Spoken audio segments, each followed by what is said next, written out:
Bye, Daddy. Have a good day at work.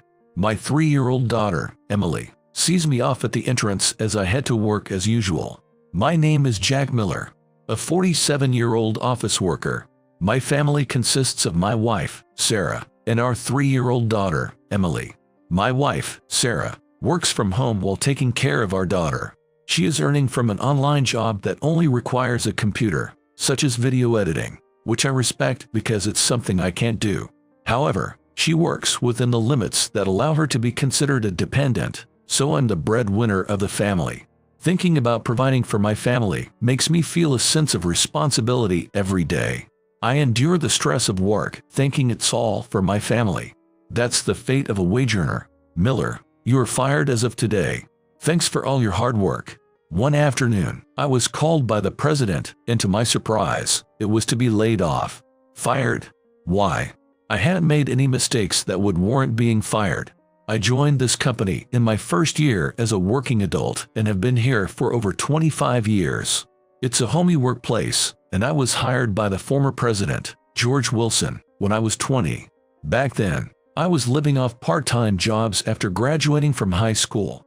I struggled to find a full-time job, but I met George Wilson through an introduction by a senior colleague at my part-time job.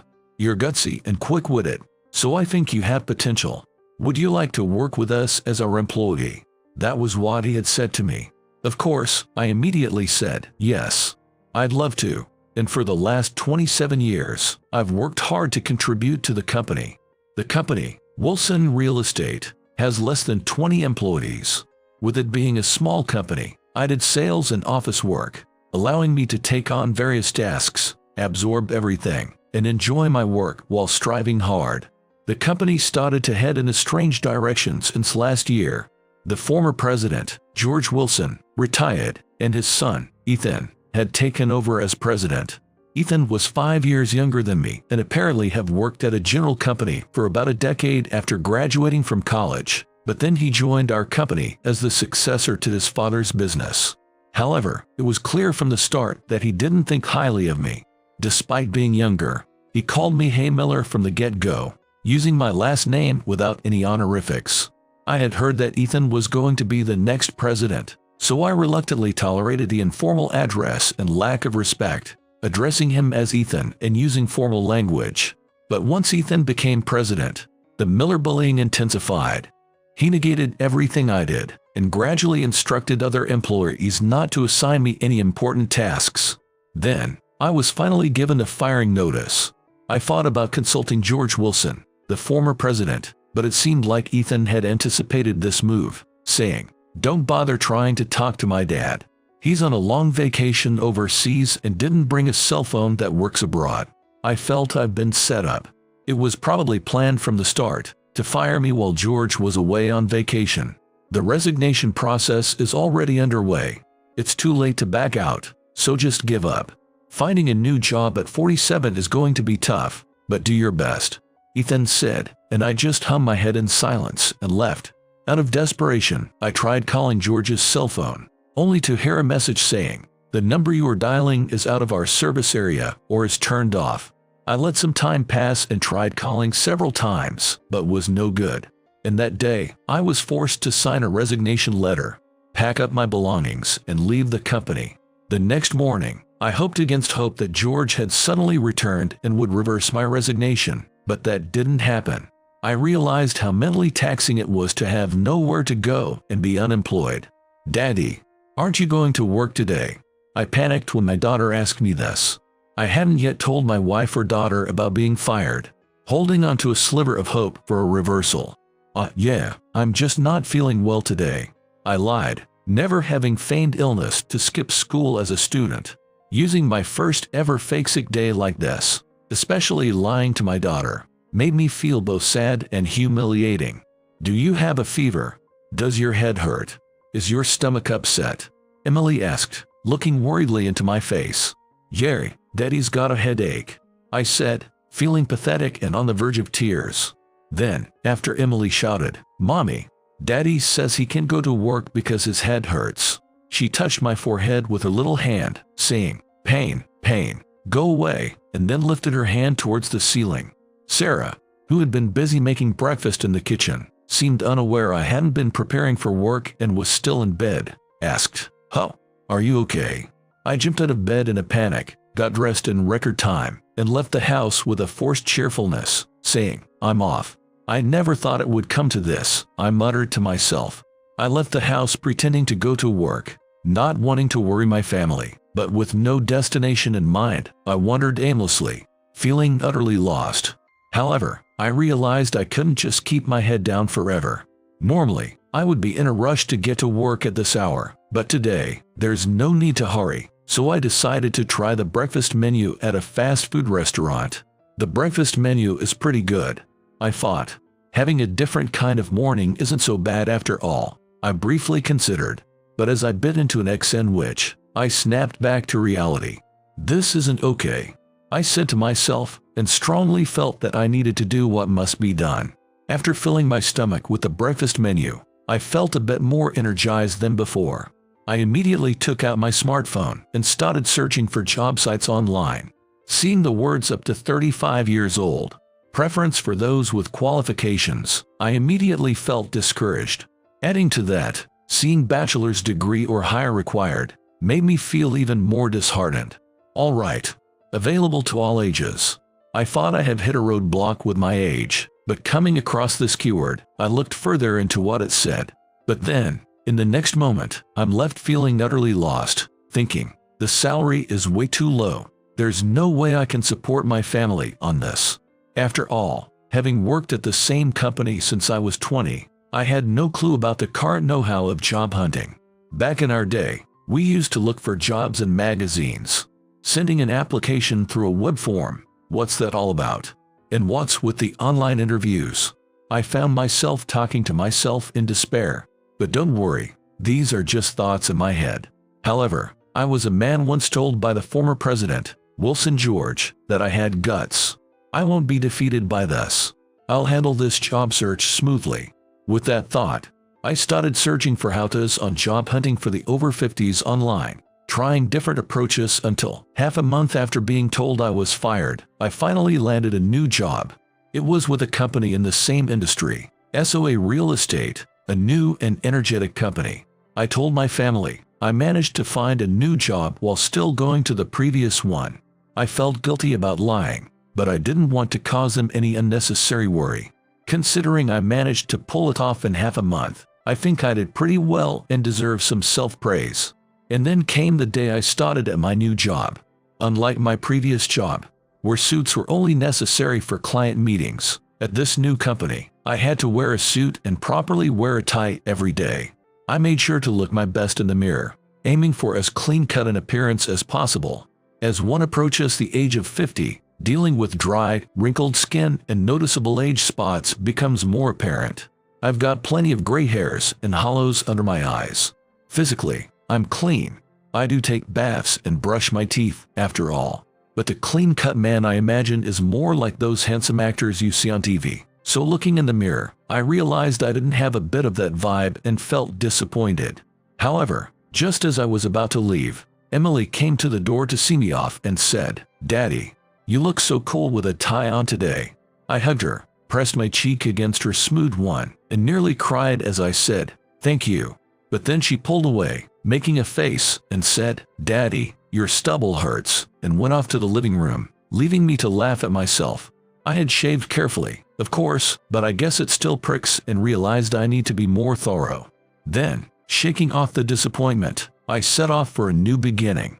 I took the train in the opposite direction of my old job and arrived at the company in about 30 minutes. The train was relatively empty, making for a more pleasant commute, which was nice. The station area was bustling, handy for running errands. I practically skipped to the entrance of my new company, feeling excited, and went through the door. It's my first day, so I don't have an employee badge yet. The system works by scanning an employee badge, so I saw other staff doing just that at the terminal by the entrance. I was told to just give my name at the reception for today, so that's what I did. The receptionist said, "Please wait a moment," and contacted someone using a company cell phone, and soon a staff member appeared. "Nice to meet you. I'm Jessica. Right this way, please." I was guided by the young woman. "Jessica, up the stairs to a room on the second floor. Mr. Johnson, Mr. Miller, who is joining us today, has arrived. Jessica shouted at the entrance towards the back of the room. Then, a voice from the back replied, "I'll be right there." I was nervous, realizing he must be my boss, and waited there. A man, looking a bit younger than me, appeared. "Huh? Are you the new guy?" he asked, taking a glance at me and looking around. "This gentleman here is Mr. Miller." Jessica introduced me. I thought the new guy would be some young lad, not some old man. "What the heck?" he said, taking another look at me. I was definitely ticked off, but for the time being, I kept my mouth shut. However, having such a rude person as a boss from the get-go made me feel uneasy. "So, how old are you?" Mr. Johnson bluntly asked. When I replied, 47, he said, "You are 10 years older than me."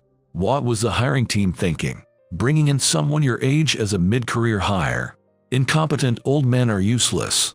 Sorry to say this after you've come all this way, but I'll talk to the president about letting you go. You can leave now. I was hit with humiliation and anger like I'd never felt before, but I thought exploding then wouldn't solve anything. So I quietly said, "Understood," and quickly left the place. The suit and tie I'd specially bought for this were a waste. The excitement I'd felt about a new beginning was crushed in an instant.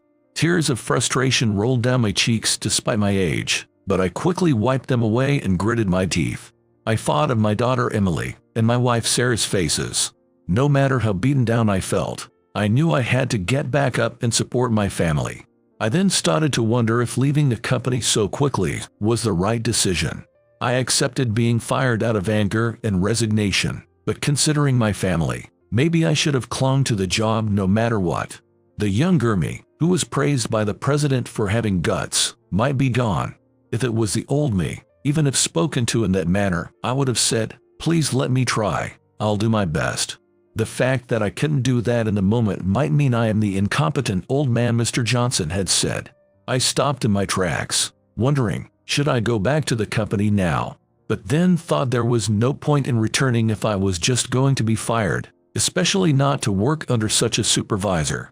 Before I knew it, I was buying breakfast at the fast food place again, killing time while searching job sites on my phone.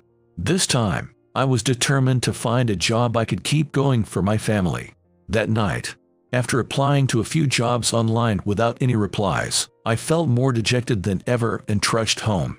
"Welcome home, Jack." Sarah greeted me at the door, and I hesitated for a moment about whether to tell her about my day. "How's Emily?" I asked, to which Sarah replied with a slight laugh. "She's fast asleep after playing in the park all afternoon." Seeing Emily sleeping soundly in the other room, I decided not to tell them about the job falling through. All I could think about was, what am I gonna do from tomorrow? Even while eating dinner with Sarah, who noticed I was zoning out. "Jack, you're not listening to me at all," she said, snapping me back to reality. "Sorry, I guess I'm just tired from work today." In order not to worry Sarah, I found myself lying. "Is that so? Is it because it was your first day at the new job that there were so many procedures?" Sarah asked with concern. Yeah, surprisingly, I had to fill out a lot of paperwork, and it took a lot of focus to remember places and people." I joked in response, but the weight of piling lies upon lies started to become unbearable for me. "Sorry, I'm gonna lie down for a bit. I'll take care of the dishes later. Just leave them be." It was too painful to continue talking about work with Sarah, so I said that and laid down in bed, but the guilt made me feel even worse. I had no choice but to gear up for job hunting again from tomorrow, I told myself, and fell asleep exhausted. In the next morning, "Jack, it's 7 o'clock. Aren't you gonna get up?" Startled by Sarah's voice, I panicked. "What? Morning? 7 o'clock?" I hurried out of bed and into the living room. Oh, the dishes. Doing the dinner dishes was my job, but I had fallen asleep. However, it seemed Sarah had taken care of them. "I'm so sorry. Really, I'm sorry." I kept apologizing to Sarah, but she said, it's okay, Jack. You were unusually tired last night." "I wasn't that tired, so it's fine. I'll take care of breakfast and cleaning up everything in return," I quickly offered. "Preparing breakfast. Jack, are you gonna make it to work on time?" Sarah asked. "That's right. I was back to being unemployed and job hunting. I had no plans for today, but my wife didn't know that. "Jack, breakfast is already made, so it's okay. Eat if you have time before you go," Sarah said. It was then. "Daddy, are you gonna wear a tie again today? I want to tie Daddy's tie," Emily, who had just woken up, said with all her energy, despite it still being morning. "Tying a tie will be tough for you. Even Mommy can't do it well, you know," Sarah said, but Emily wouldn't listen, insisting, No, I want to tie the tie." "Haha, thank you, Emily. Daddy will teach you on Sunday, so let's practice together then. Daddy's in a hurry today, so I'll have to do it myself, sorry," I said, trying to calm her down, even though I wasn't really in a hurry. Lying to my daughter again made me feel guilty. And now that I've said it, I have to pretend to go to work. Pretending to be in a rush, I changed into my suit, wolfed down some toast for breakfast, and washed it down with coffee. "Bye, Daddy. Good luck at work."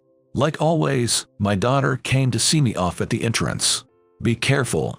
Sarah seemed a bit worried as she said that. I wanted to tell Sarah I'm sorry for everything, but the words just wouldn't come out. "I think I'll be able to come home early today." That was all I could manage to say to her. It was sad knowing I'd just be looking at job sites at a fast food restaurant and could definitely come home early. Off I go. I opened the front door with a forced smile, hearing Emily's "Good luck, Daddy." I stepped outside and closed the front door. After closing the door, I let out a heavy sigh full of guilt. Then, sensing someone's presence, I instinctively tensed up. Turning around about 90 degrees, there was a young woman standing there. We lived in a rental apartment. Could she be our neighbor? Yet, I could feel her intense gaze as if it was locked on me. "What in the world?" I muttered, apprehensively facing the woman. And upon seeing her face, I was startled. "Could it be Ashley?" I called out to the woman. She smiled and nodded in acknowledgement. "Ashley, is that you? What's up? Did you come to see me?" I asked her. "Yeah, but you're off to work now, right? I just thought I'd at least get your phone number. Sorry for imposing like this," Ashley said. I looked down a bit and responded, "Actually, I'm not headed to work right now. Do you have some time, Ashley? If you do, maybe we can chat somewhere," I suggested. "Yeah," Ashley replied, seeming happy. We headed to a nearby fast food restaurant.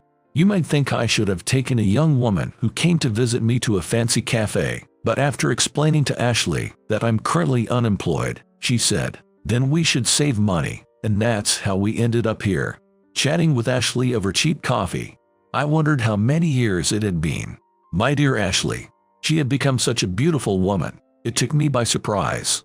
Already 22, huh? Time flies. Glad to see her doing well. When I said this, Ashley responded, "Glad to see you're doing well too, Daddy." Then she quickly added, "Oh, but you're unemployed, so maybe not," and chuckled. Then she said, I guess calling you Daddy might be misleading because of my age. I'll call you Dad then," and laughed again. Anyway, being unemployed, I couldn't possibly be that kind of daddy. I joked back, and we both laughed. Yes, Ashley is indeed my biological daughter. Emily is not my only child. My family situation is a bit complicated. Sarah is my second wife. Ashley was born to my first wife, Linda, who became pregnant and had to face parenting at a young age, which seemed to bring a lot of parenting stress, leading us to fight constantly. I was also in my 20s then, immature, and probably didn't support my wife enough. One day, Linda left the house with Ashley without telling me. Ashley was 3 at the time, the same age as Emily is now. I don't even want to recall how painful it felt at that time. The divorce papers were filed without my consent, and I didn't hear from Linda for a while. But once things cooled down, she contacted me saying, "I'm doing fine." When Ashley was 10, she wanted to see me and convinced Linda to let her visit me alone. I still vividly remember how happy I was at that time. I thought I'd never see my daughter again, so seeing her while I was still alive felt like a dream. But Linda didn't like the idea of Ashley and me meeting, so she didn't let us meet after that. I've never forgotten about Ashley. My dear daughter, Emily, is important to me, but so is Ashley, and I've never compared the two. But how did you know where my house was? Linda shouldn't know my current address either. I asked Ashley. Then Ashley began to tell me about her situation. You see, when I was in high school, Mom remarried. The man she married was rude and mean. I didn't want such a person to become my stepfather, but she decided on her own, and I had no choice but to follow along. I always wanted to see you and was searching for where you might be, but I couldn't find you. But you know, I recently found out you were actually very close. I was disturbed as I listened to her story. It was plausible that Linda would remarry, and it was expected that Ashley and her stepfather wouldn't get along, but it was still hard to learn that such a thing had happened. Thinking about how Ashley felt made it all the more painful. I'm really glad we could meet like this. But what do you mean by you were actually very close? I asked. Then Ashley said, my stepfather, the man my mom married. His name is Ethan Wilson. You know him, right? For a moment, I thought, who? But then I realized I knew the name. It was the name of the second-generation president of the company I used to work for. No way. That means second-generation president who always bullied me and eventually fired me. As I exclaimed, Ashley said, yes, that's right. I occasionally heard my stepfather say to Mom, there is this employee my dad likes, and because of him, I never get the spotlight. Once I become president, I'll fire him, and I thought, what a terrible person. But I never imagined that employee was my real dad. It's such a small world. When Mom remarried, she went back to her maiden name, so it seems no one realized that you, me, and Mom were once a family. I knew Ethan Wilson was married, but we weren't close enough to discuss personal lives, so I didn't know much about him. But you know, there was one good thing about the remarriage. My grandfather is a really nice person. George Wilson, Ethan's father. You know him well, right? George treated me as if I was his own grandchild, and he cared for me a lot. And then, I was struggling to comprehend all the shocking information while trying to remain calm. Actually, Mom left home again recently. I understand why though, because Ethan Wilson. I have my doubts about his character as a marital partner. Of course, they were always fighting. It was even worse than when she was married to you. I wonder why she married such a man. Anyway, Mom is always selfish, leaving me with Ethan and just leaving on her own. She even went as far as to submit the divorce papers to the city hall by herself. Truly a free spirit. Hearing this, I went beyond anger and thought it was a joke, and I spat out the coffee I was drinking. Oops, sorry. It's just that your mom's always acting so freely that all I can do is laugh. As I said this, Ashley also laughed and said, right. I'm 22 now, old enough to work in society, so I don't care about Mom anymore. I've graduated from college. But when Grandfather George found out Mom suddenly left me, he was worried and contacted me. When I talked with him, he suggested that maybe it was okay for me to go to my real father. So, when I told him my real father's name, he was so surprised, like, what? Your real dad is Jack. Of course, he'd be surprised. I've been indebted to George Wilson for a long time. I owe him more than you do. I nodded while saying this as Ashley said, maybe so. And this was Ashley's story. First, Ashley got my address from George. Normally, personal information shouldn't be shared, but given the situation, he was sure I would be happy he had done so, and he said he would take full responsibility if anything happened. Then, after returning from vacation, George immediately heard about how Ethan had arbitrarily fired me and wanted to contact me. However, the phone number that should have been registered with the company for me was missing. It seems Ethan, fearing that I would be called back by George, the former president, had deleted the data. As for my address, it was on the Christmas cards I personally sent to George every year. Anyway, George said it would be better for Ashley to meet her biological father, me, than to rely on her selfish mother for her future life. I'm really glad that thanks to the coincidental connection with George, I could reunite with you, I said. To which Ashley replied, me too. I'm so glad I got to see you, Dad. After a good chat, Ashley and I exchanged phone numbers and messaging app contacts. See ya. Ashley left first, and I, left alone in the fast food restaurant, spent the day searching for job openings again. It was the next day. My cell phone rang, and it was from George, the former president. George wanted to meet me right away, so I paused my job hunting and headed to the cafe he had specified. When I arrived, George was already there, dropping sugar cubes into his coffee. "Ah, Jack, I wanted to see you. Glad I could get in touch. Come, have a seat, George said, his eyes moistening at the sight of me. My good-for-nothing son, Ethan, has done something regrettable. I've demoted him from president. I wanted him to take over the company, but he just doesn't have what it takes. So I'm stepping back in as president for now and will take my time looking for a successor. And about the SOA real estate matter. Before my coffee arrived, George began to explain succinctly. The SOA real estate matter. I was surprised to hear the name of the company I had been fired from 2 days ago. I had no idea why George would bring it up. Right. You were going to work for that company, weren't you? I hadn't been involved in personnel matters, so I had no idea. SOA Real Estate is set to have me as its representative starting next month, the current president asked me. I thought it'd be a rewarding challenge since it's a new company. Shocked, I said. Really? I had no idea. Well, I wouldn't have known anyway. I got fired from SOA Real Estate after just 1 day. I heard about that. But don't worry, you haven't been fired. It was just Johnson acting on his own. I only heard about it from the current president yesterday. Really, between Ethan and Johnson, it's headache after headache. It was the president's fault for making someone like Johnson a director. Johnson's being demoted to a regular employee, and the director position will go to someone who was the department head, intended for you to support as assistant director. I'm planning to have you take over as director eventually, George said. I'm not fired. I've been frantically job hunting. I was taken aback by the unexpected turn of events. Fired? No way. Now that I have the final say in both Wilson Real Estate and SOA Real Estate, you can return to either company. But I think it's more rewarding to help grow the new company, SOA Real Estate, with me. Wilson Real Estate has reached its limits and isn't exciting anymore, so let's make SOA Real Estate big and show Wilson what we can do, said George, now going by president again. The idea of showing Wilson Real Estate up made me nearly laugh, given it was his own company he had founded. I could tell George, always adventurous, was excited about growing the new company. I'm thrilled. If I can work under you again, I'll do my utmost, I pleaded. I look forward to working with you.